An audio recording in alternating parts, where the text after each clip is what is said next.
അര kilo beef അരിഞ്ഞ് കഴുകി റെഡിയാക്കിയിട്ടുണ്ട്. അര കിലോ പച്ചക്ക, 3 പച്ചമുളക്, 3 വെളുത്തുള്ളി, ഒരു കഷ്ണം അത്യാവശ്യം വലിപ്പമുള്ള ഇഞ്ചി, 2 തക്കാളി, 2 തണ്ട് കറിവേപ്പില. ഈ അരിഞ്ഞെടുത്തിട്ടുണ്ട്, ഇഞ്ചി ചതച്ചെടുത്തിട്ടുണ്ട്, പച്ചമുളക് അരിഞ്ഞ് വേപ്പില ഇതള് ആക്കി വെച്ചിട്ടുണ്ട്. മുളക് പൊടി വലിയ സ്പൂണ് 2 എണ്ണം, മല്ലിപ്പൊടി വലിയ സ്പൂണ് 2 എണ്ണം, ഗരം മസാല വലിയ സ്പൂൺ 1 എണ്ണം, കുരുമുളക് പൊടി വലിയ സ്പൂണ് 1 എണ്ണം, മഞ്ഞൾപ്പൊടി ആവശ്യത്തിന്, തേങ്ങാപ്പാൽ ഒരു പാക്കറ്റ് മേടിച്ചിട്ടുണ്ട്. നമുക്ക് തേങ്ങാപ്പാൽ ആവശ്യത്തിന് എടുക്കാം. അടപ്പ് കത്തിച്ച് ചട്ടി വെച്ചിട്ടുണ്ട്. ചട്ടി ചൂടായി കഴിഞ്ഞിട്ട് മസാലപ്പൊടിയൊക്കെ ഒന്ന് വറുത്തെടുക്കാം. പൊടി നമുക്കിത് ചട്ടിയിലിട്ട് വറുത്തെടുക്കാം. അപ്പോൾ ബീഫ് നമുക്ക് കുക്കറിലേക്ക് ഇടാം. തക്കാളി, ഇഞ്ചി, വേപ്പില എല്ലാം നമുക്ക് കുക്കറിലേക്ക് ഇടാം.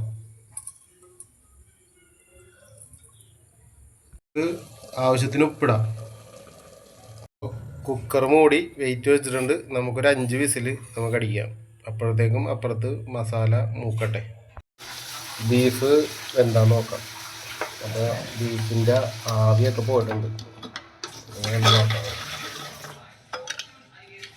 അടിപൊളി ബീഫ് നല്ല സൂപ്പറായിട്ട് വന്നിട്ടുണ്ട്. നമുക്ക് അടിപൊളിയായിട്ട് വന്നിട്ടുണ്ട്. അപ്പോൾ ചട്ടിയിലേക്ക് എണ്ണ ഒഴിച്ചിട്ടുണ്ട്. ചട്ടി കത്തിച്ചിട്ടുണ്ട്. അപ്പോൾ സവാള ഇട്ടിട്ടുണ്ട്. സവാള ഒന്ന് മൂപ്പിച്ചെടുക്കാം. സവാള മൂത്തിട്ടുണ്ട്. നമുക്ക് മസാലപ്പൊടി അതിലേക്ക് ഇട്ട് കൊടുക്കാം. മസാലപ്പൊടിയും സവാളയും കൂടെ അങ്ങോട്ട് ഇതേപോലെ ഇളക്കി നല്ലോണം മിക്സ് ചെയ്ത് ഒന്നും കൂടെ മൂപ്പിക്കാം. ഇതൊന്ന് മൂക്കട്ടെ കേട്ടോ. അപ്പോൾ 1 ഗ്ലാസ് വെള്ളം നമുക്ക് അതിലേക്ക് ഒഴിക്കാം. വെച്ചേക്കണ പച്ചക്ക നമുക്ക് ചട്ടിയിലേക്ക് ഇടാം. അപ്പോൾ അരിഞ്ഞ് വെച്ച പച്ചക്ക ഇട്ടിട്ടുണ്ട്. നല്ലോണം ഇളക്കി മിക്സ് ചെയ്ത് കൊടുക്കാം. ഉപ്പിടാം നമുക്ക് അതിലേക്ക്. അപ്പോൾ ഇത് നമുക്ക് മൂടി വെച്ച് വേവിക്കാം. അത് നമുക്ക് ബീഫ് പച്ചക്ക വെന്തിട്ടുണ്ട്. അപ്പോൾ നമുക്ക് ബീഫ് ഇടാം. ബീഫ് ഇട്ടിട്ട് പച്ചക്ക ഒന്നും കൂടെ വേവിച്ചെടുക്കാം. അപ്പോൾ നമുക്ക് തേങ്ങാപ്പാൽ ഒഴിക്കാം. ഒഴിച്ചോ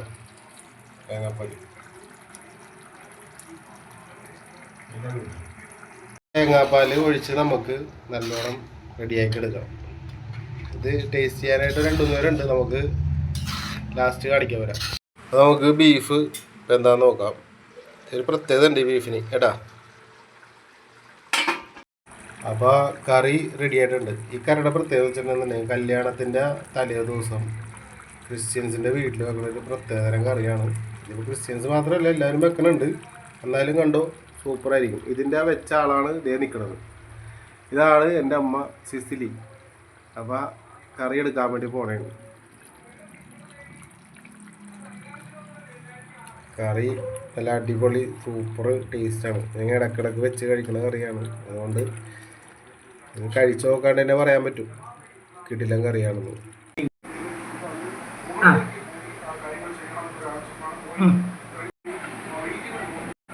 സൂപ്പർ, അടിപൊളി അടിപൊളി ബീഫും ഇറച്ചിക്കറിയും. കല്യാണത്തിൻ്റെ തലേദിവസം വെക്കുന്ന ഇറച്ചിക്കറിയാണ് സൂപ്പറായത്.